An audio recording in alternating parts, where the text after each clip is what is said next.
नमस्कार दोस्तों, welcome back to money matters. बात करेंगे आज उन म्यूचुअल फंड्स की जहां पे एक अच्छे ग्रोथ पोटेंशियल की संभावना हो सकती है। साथ में म्यूचुअल फंड का एलोकेशन कैसा होना चाहिए उसको लेकर एक एग्जांपल के तौर पे हम देखेंगे और ये भी जानेंगे कि large cap, mid cap, small cap, sectoral mutual fund, value वाले म्यूचुअल फंड, ये सारी चीजें हम किस टाइप से अपने पोर्टफोलियो में एलोकेट कर सकते हैं और उसको हमें रखना चाहिए। हम उसके ऊपर डिस्कशन करने वाले हैं। ध्यान रखिए, आपका भी किसी स्टॉक के रिगार्डिंग या किसी भी टॉपिक के रिगार्डिंग कोई क्वेश्चन हो, कमेंट बॉक्स में बताइए, नेक्स्ट वीडियो उस पर हो सकता है। फिलहाल बात करते हैं म्यूचुअल फंड की। ये फाइल है, ये आज से काफी टाइम पहले भी मैंने आपके साथ शेयर करी हुई है कि मेरा म्यूचुअल फंड एलोकेशन का तरीका ये है। ये पूरे मेरे फैमिली के एलोकेशन का तरीका है, यानी मेरे फैमिली में जितने भी अकाउंट है उनमें मैंने म्यूचुअल फंड को इसी तरीके से एलोकेट करके रखा है। मेरे पर्सनल अकाउंट में ऐसा नहीं है क्योंकि हमने टोटल मिला के किया है। जैसे मान लीजिए मेरे अकाउंट में हो सकता है खाली लार्ज कैप शेयर हो, फिर किसी एक अकाउंट में खाली टेक सेवर के शेयर्स हो, फिर किसी एक अकाउंट में खाली ग्लोबल के हो। इस टाइप से हमने पोर्टफोलियो बना रखा है। वो मेरी पर्सनल चॉइस के ऊपर है, आपकी भी ऐसे पर्सनल चॉइस हो सकती है। हालांकि ऐसा है नहीं, मिला के ही बनाया, बट आपको एग्जांपल के लिए बताया है। ध्यान से समझिए, म्यूचुअल फंड का हमें एलोकेशन कैसे कर सकते हैं। सेफ प्लेयर्स है, लार्ज कैप में 40%, टेक सेवर में 20%, जिससे टैक्स बचा रहे। 60% यहाँ एलोकेट हुआ, 15% मिड कैप, 15% स्मॉल कैप, इन दोनों के बीच में रहता है। साथ में 10% ग्लोबल के अंदर भी मेरा फोकस रहता है, मैंने इसको ऐड किया है। बाकी आप चाहें तो ये स्मॉल कैप 20 कर सकते हो और मिड कैप भी 20 कर सकते हो, इसमें से 5-5 हटाकर। कई लोगों को टैक्स सेविंग की जरूरत नहीं होती, उनको लगता है कि नहीं यार टैक्स सेविंग तो अपन बहुत करते हैं ऑलरेडी, तो फिर वो ध्यान रखिए उनके लिए 50% लार्ज कैप होता है, 25% मिड कैप, 25% स्मॉल कैप हो जाता है। ये मैंने सबके लिए कंसिडर करके बताया है, जिसको टैक्स भी बचाना हो, प्लस सिक्योरिटी भी अच्छी चाहिए हो, और large cap, mid cap, small cap से भी पैसे कमाने हो, ग्लोबल एक्सपोजर भी चाहिए। ये उसके हिसाब से डिजाइन की हुई चीज है जो मैंने आपको शेयर करने के लिए बताई। ये एग्जांपल के लिए है, इससे बिल्कुल भी आप ऐसा नहीं कि हद से ज्यादा सीरियसली ले लें। चलते हैं म्यूचुअल फंड पे। मैं पहले अपने म्यूचुअल फंड दिखाता हूं जो मेरे अकाउंट में है, और उसके बाद हम बात करते हैं कि हमें किस तरीके से उनको एलोकेशन के तौर पे देखना है। तो अब आ गए हम एक पोर्टफोलियो पे जो कि मेरा फैमिली पोर्टफोलियो है। यहां पर मैं आपको दिखाना चाहता हूं कि हमारे जो म्यूचुअल फंड की एसआईपी है इस पोर्टफोलियो में, इस अकाउंट में स्टार्ट हुई थी 2020 के करीब में, और वहां पर हमारा जो 2020 के बाद में म्यूचुअल फंड का एसआईपी का अमाउंट गया था वो 2-2.5 हजार रुपए पर मंथ से इस अकाउंट में एसआईपी जानी शुरू हुई थी, जो कि आज की डेट में 22,000 रुपए पर मंथ तक एसआईपी जाती है। तो इसके रिटर्न्स आप देख सकते हो। अमाउंट इन्वेस्टेड है 8,50,000, 12,70,000 के आसपास का वैल्यू है, और 4.25 लाख रुपए के आसपास प्रॉफिट है। 48% रिटर्न है, और ये मार्केट की गिरावट के बाद है। हम इसको अवॉइड करते हैं, हम खाली इतना ध्यान रखते हैं कि हमारे पास इस तरीके से रिटर्न है। अगर इसके अंदर जाएंगे तो कई स्टॉक ऐसे, जो कई म्यूचुअल फंड ऐसे हैं जो कि ऑलरेडी डबल हो चुके हैं, बट वो जब 2,500 से शुरू हुए और आज 22,000 रुपए पर मंथ जाएंगे तो रिटर्न ऑलरेडी एवरेज हो जाएंगे। ये मैंने आपको एग्जांपल के तौर पे दिखाया है कि म्यूचुअल फंड का अमाउंट किस तरीके से ग्रो हो सकता है। अगर यहाँ पे व्यू पोर्टफोलियो XIRR कर ले तो 24% के लगभग की XIRR दिखा रहा है, और इसमें अमाउंट जो एवरेज हुआ उसके बाद दिखा रहा है। चलिए चलते हैं आगे म्यूचुअल फंड के ऊपर। सबसे पहले देखिए कौन सी कैटेगरी के म्यूचुअल फंड आपके पास होने चाहिए। रिमेंबर, सबसे पहले आपके पास जो है लार्ज कैप फंड होने चाहिए। कौन से होने चाहिए? Large cap. लार्ज कैप में आ जाएंगे इंडेक्स से रिलेटेड, ये इंडेक्स आ जाएगी। अब इंडेक्स में कौन से आएंगे? 2 तरीके के आएंगे। एक तो होगी निफ्टी का फंड, ये निफ्टी वाले हैं, वो मैं आपको बता रहा हूँ। एक होगा निफ्टी का नेक्स्ट 50, और मैं आपको ये बात आज बता रहा हूँ, नोट कर लो, इससे ज्यादा रिटर्न इसके अच्छे आते हैं। निफ्टी से ज्यादा रिटर्न निफ्टी नेक्स्ट 50 के अच्छे आ जाते हैं। कई बार मार्केट में ऐसा देखा गया है over a long period of time, क्योंकि ये कंपनियां ग्रो करके यहां आने की कोशिश करती है, तो इनमें अच्छे आ जाते हैं। अब इसमें मैंने 3 लिए हैं आपके सामने एग्जांपल के तौर पे, और तीनों मुझे अच्छे लगते हैं इसलिए मैंने लिए हैं। जिसमें फर्स्ट नाम है SBI निफ्टी इंडेक्स का, अगेन है कोटक ब्लू चिप का जो कि मेरे पोर्टफोलियो का हिस्सा है, अगेन है निराला लार्ज कैप जो कि मेरे पोर्टफोलियो का हिस्सा है। अब आइए यहाँ पे हम चलते हैं, इनको कंपेयर करके हम देख सकते हैं कि यहाँ पर किस तरीके से इनकी ग्रोथ है और किस तरीके से इनकी अपडेट मिली हुई है हमें, वो हम सारी चीज ले सकते हैं। AUM क्या है वो हमें पता चल जाएगा। सबसे बड़ा जो है वो ये वाला फंड है। कौन सा फंड है? मेरा एसेट का सबसे बड़ा फंड है लार्ज कैप में। और अगर हम बात कर ले 3 साल के CAGR की, तो आप ध्यान रखिए उसका 14% है, इसका 16 है, इसका 15 है। अब चाहे आप किसी में भी पैसे लगा दो, वो 1-आध% का डिफरेंस है, कुछ खास नहीं है। सबसे अच्छा कोटक ब्लू चिप की परफॉर्मेंस है, जो कि मेरे पोर्टफोलियो का भी पार्ट है। मैं रिक्वेस्ट करूंगा अपने एडिटर से यहाँ पे उसका स्क्रीनशॉट भी चला दे जो मेरे पोर्टफोलियो में पड़ा है, अगर वो चला पाए तो यहाँ पे आपको दिख जाएगा कि मेरे पोर्टफोलियो में कोटक ब्लू चिप पड़ा हुआ है। और यहाँ पर अगर आप देखना चाहें तो आपको पता चलेगा एग्जिट लोड कितना है। इसमें देखिए 0.2% है, इन दोनों में 1-1% एग्जिट लोड है। अब एग्जिट लोड कैसे अप्लाई होता है उसके लिए मैं आपको अलग से एक वीडियो में समझा दूंगा। यहाँ फंड मैनेजर की डिटेल आती है। तो ये 3 म्यूचुअल फंड है जो मुझे लार्ज कैप में अच्छे लगते हैं। आगे बात करते हैं निफ्टी नेक्स्ट 50 में, लार्ज कैप में ही निफ्टी नेक्स्ट 50 में HDFC Nifty next 50 fund, UTI Nifty next 50 और DST निफ्टी नेक्स्ट 50 फंड, तीनों ही अच्छे फंड हैं जिनको आप कंपेयर करना चाहें तो यहाँ पे जरूर देखिए, इनकी डिटेल्स लीजिए। HDFC निफ्टी जो फंड है नेक्स्ट 50 वो भी रिसेंट लॉन्च है, तो यहाँ पे लगभग 450 करोड़ का ही कॉर्पस है अभी यहाँ पे AUM। UTI का काफी बड़ा है और DSP का भी बहुत छोटा है। UTI बहुत बड़ा साइज लेके बैठा हुआ है इसके अंदर। रिटर्न्स देखिए आप, इसमें 3 साल नहीं हुए अभी तक, तो इसमें 2 साल के डाटा आ रहे हैं 21%, ये 2 साल में सिर्फ 17%, 17 और ये 2 साल में 22%। अब आपको क्लियरली समझ आ रहा होगा कौन सा फंड कैसा है और कैसा नहीं, लेकिन 3 साल के डाटा देखेंगे तो आपको पता चलेगा DSP ने सबको बीट किया है 20% के CAGR टर्म्स में रिटर्न देखिए, तो DSP का रिटर्न यहाँ पे काफी अच्छा नजर आता है। ध्यान देखिए लॉन्च डेट कितनी है, ये 2019 में लॉन्च हुआ, ये 2013 में हुआ और ये 2021 में हुआ। ये ध्यान रखिए, तीनों मुझे अच्छे लगते हैं, आप इनको देखना चाहें तो जरूर रिसर्च कर सकते हैं। आगे बात करते हैं मिड कैप फंड पे, और अब जो हमारे सामने चल रहे हैं वो है मिड कैप फंड, जो कि मुझे काफी अच्छे लगते हैं, मैं आपके साथ शेयर कर रहा हूं।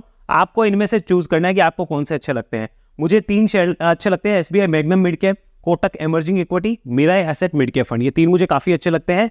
यहां पर मैं आपको बताना चाहूंगा SBI मैग्नम जो है इसका आप देख सकते हो ध्यान से, AUM है 15,000 करोड़ के आसपास और मिनिमम इन्वेस्टमेंट यहाँ पे लिखा हुआ है, आपको पता चल जाएगा कौन सा आपके मिनिमम इन्वेस्टमेंट के काम का है, कौन सा नहीं है। यहाँ पे इसका अगर आप देखेंगे AUM है 15,000 16,000 करोड़ का, कोटक का है यहाँ पर लगभग 40,000 करोड़ का और मिराई एसेट का है बहुत बड़ा है, इसका भी लगभग 15,000 करोड़ का, ये दोनों सेम है। और यहाँ पर अगर आप देखेंगे 3 साल के एवरेज CAGR रिटर्न्स तो आपको दिख रहे होंगे 23%, 22%, 23%। तो किसी का भी देख लो आप, रिटर्न जब सेम आना है तो अलग अलग करके कोई फायदा है नहीं। बाकी देखो अपनी रिसर्च थोड़ी बहुत करनी पड़ती है और देखो हम बेस्ट केस नहीं कर सकते, 1-8% ऊपर नीचे रहती है चीजें। तो मुझे तो तीनों ही अच्छे लगते हैं, तीनों के रिटर्न्स ऑलमोस्ट सेम है। मेरा तो कहने का मतलब यही है कि ऑलमोस्ट सेम आते हैं, इनमें देख लो आप कि कौन सा आपके लिए बेस्ट है मिनिमम इन्वेस्टमेंट के हिसाब से। समझ गए, समझदार को इशारा काफी, और उस हिसाब से आप काम कर सकते हो। एग्जिट लॉस सब में 1% के आसपास है। एक्सपेंस रेशियो अगर आप देखेंगे तो इसमें कम ज्यादा कुछ होता है, वो अगर आप देखना चाहें तो देखिए, आपकी इच्छा है। बाकी रिटर्न्स अगर सेम आ रहे हैं तो आई डोंट थिंक कोई इतना ज्यादा फर्क पड़ता है। हाँ, लॉन्ग टर्म में काफी फर्क पड़ जाएगा उसमें, अगर आपका अमाउंट बहुत बड़ा हो गया तो डेफिनेटली फर्क पड़ेगा, बट एक बिगिनर स्टार्ट करने के लिए आप देख सकते हैं। तो ये थे 3 मिड कैप से रिलेटेड। अब बात करते हैं मिड कैप के बाद यहाँ पर स्मॉल कैप से रिलेटेड फंड, जो कि मुझे काफी अच्छे लगते हैं। चलिए यहाँ पर मैं आपको दिखा देता हूँ। स्मॉल कैप में 3 है, कैनेरा रोबेको, उसके बाद में निप्पॉन इंडिया एंड एक है सुंदरम स्मॉल कैप फंड। ये 3 मुझे काफी अच्छे लगते हैं। इसकी जगह HDFC भी हो सकता था, वो भी काफी अच्छा है, खराब नहीं है। आगे बात करते हैं यहाँ पे, देखिए कैनेरा रोबेको म्यूचुअल फंड जो है उसका आप देख सकते हो डाटा, मिनिमम इन्वेस्टमेंट आपको इनमें दिख गया होगा सब में। अगर AUM देखना चाहो तो 10,000 करोड़, लगभग 40-45,000 करोड़, और ये लगभग सिर्फ 3,000 करोड़ के आसपास है। इसमें आप इसकी जगह अगर चाहो तो HDFC स्मॉल कैप फंड को भी देख सकते हो, खराब नहीं है। SBI स्मॉल कैप फंड है, वो भी अच्छा है, ये सारे अच्छे हैं। अगर 3 साल के CAGR देखो लगभग 30%, 33% और 27%, तो आपको आइडिया लग गया होगा कौन से इसमें सही है कौन से गलत है। थोड़ा बहुत ही फर्क रहता है, कुछ ज्यादा फर्क नहीं होता है। हाँ, ये ध्यान रखिएगा। कैनेरा रोबेको मुझे पर्सनली काफी अच्छा लगता है। निप्पॉन इंडिया में मुझे लगता है कि यार बहुत कमाल ही है, एक बार वो देखो आगे ग्रोथ तो करेगा, लेकिन पता नहीं क्यों अंदर से कैनेरा रोबेको काफी अच्छा लगता है मुझे। तो कैनेरा रोबेको आप जरूर देखना चाहें तो कंसल्ट करिए एडवाइजर के साथ में। एक्सपेंस रेशियो आपको दिख रहा होगा, इसमें कैनेरा रोबेको का एक्सपेंस रेशियो जो है वो सबसे कम है, ये भी आपको नोट डाउन करना चाहिए। तो ये 3 थे स्मॉल कैप से रिलेटेड। अब बात करते हैं आगे फ्लैक्सी कैप से रिलेटेड, सॉरी टैक्स सेवर से रिलेटेड, ELSS से रिलेटेड, जिसमें 3 है, DSP ELS tax saver, Mirae asset का है ELSS और निप्पॉन इंडिया का है ELSS। अगर ध्यान से आप देखेंगे इनका पता चल जाएगा, मिनिमम इन्वेस्टमेंट तीनों में सेम है। अगर आप देखना चाहें स्कीम जो है वो ELSS है सबकी, और यहाँ पे अगर आप देखो AUM लगभग 14,000 करोड़, 20,000 करोड़, 14,000 करोड़, ये इतना इनका AUM रहा है। 3 साल का CAGR 20%, 17.50 और यहाँ पे लगभग 20%, तो ऑलमोस्ट उतने ही CAGR है। इसमें मिराई जो है वो थोड़ा सा मात खाता हुआ नजर आ रहा है। निप्पॉन अच्छा है, DSP अच्छा है, दोनों ही बड़े नेम है म्यूचुअल फंड में। तो आप देख सकते हो रिटर्न्स इनके कैसे रहे हैं और फ्यूचर में भी इन्हीं तरीके से रिटर्न ग्रोथ होने की संभावनाएं रहेगी। आप इसको नोट डाउन करिए। देखिए 15% से 25% के बीच में ज्यादातर रिटर्न्स आपको मिलेंगे on a long period of time. Average बता रहा हूं आपको, ज्यादातर म्यूचुअल फंड्स में। कुछ एक होंगे जो कि इनकी तरह यहां पर आपको 20% जो आपको एक्सेप्शनल यहाँ पे दिख रहा है 3 साल में, अब 1 साल में देखो इनका रिटर्न कितना है, 41%, 35, 40। ये कुछ एक ही ऐसे होंगे जो कि आपको काफी लंबे टाइम में भी 40% CAGR से भी ग्रो करते हुए नजर आएंगे। काफी स्टॉक्स हैं जिन्होंने पिछले कुछ सालों में दिया है, लेकिन जब आप 10-15 साल का उनका डाटा लेंगे आपको पता चलेगा वो 25% के आसपास आके रुक जाएंगे, 1-2% ऊपर नीचे हो सकता है। ये सच्चाई है, एक्सेप्ट करिए, बेटर होगा। अब चलते हैं आगे नेक्स्ट हमारे सेक्टर पे। तो ये सेक्टर से रिलेटेड है जिसमें मैंने IT को चूज किया है।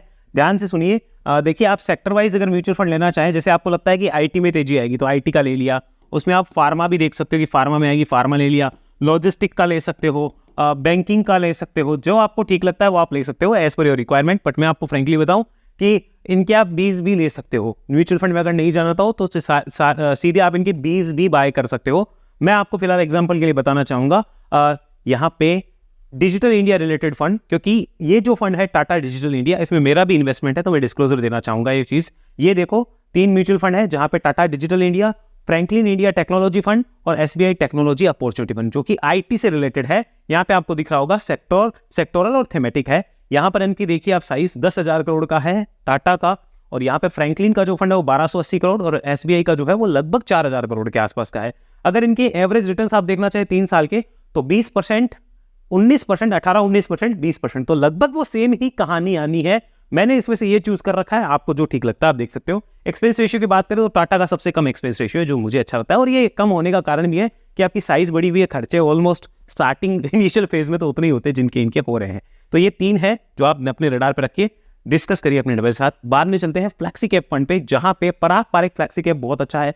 हेलियोस जो रिसेंट लिस्टेड है, ये मैंने लिया है सिर्फ समीर अरोड़ा की वजह से। समीर अरोड़ा मुझे फ्रेंकली बहुत अच्छे इंसान लगते हैं, अच्छे इन्वेस्टर हैं, वैल्यू फाइंड करना जानते हैं, तो उनकी वजह से मैंने इसको लिया है।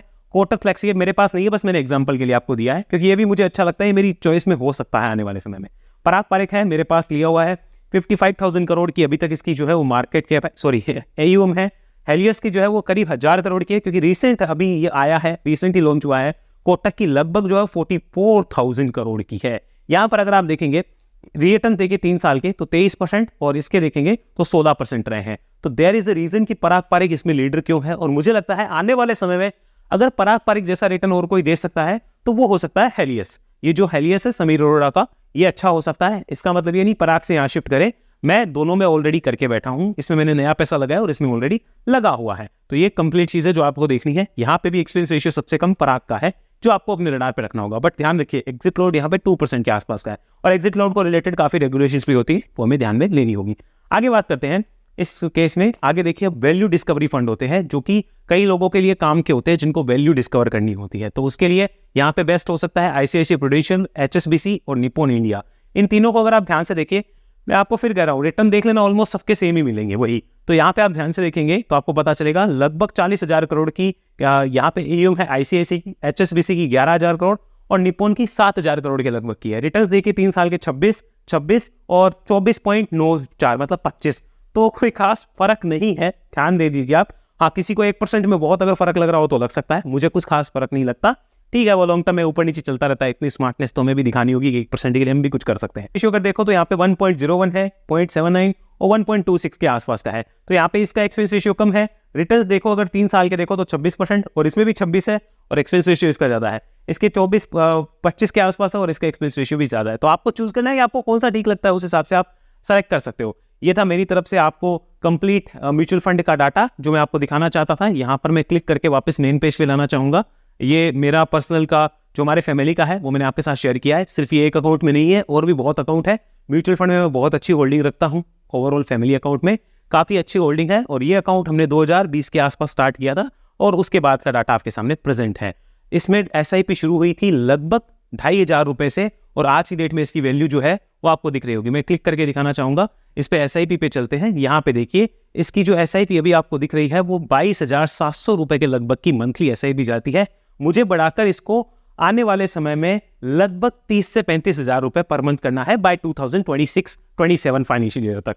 तो उतना करने के बाद 2040 तक बैठेंगे तो एक अच्छा रिटर्न मिलने की संभावना हो सकती है। मैंने उसी हिसाब से इसको डिजाइन एंड प्लान कर रखा है। तो ये कंप्लीट था म्यूचुअल फंड से रिलेटेड चीजें जो आप लोगों ने पूछी थी, कंप्लीट आपके साथ शेयर करी है। अब डिजाइन आपको करनी होगी। अच्छे म्यूचुअल फंड जो है मेरे हिसाब से वो मैंने आपके साथ शेयर कर दिए हैं। आई होप आपको पसंद आया होगा। वीडियो को लाइक करिए, दोस्तों के साथ शेयर करिए। सीखने के लिए वेब एनालिसिस में आइए, डिटेल आपको डिस्क्रिप्शन में मिल जाएगी।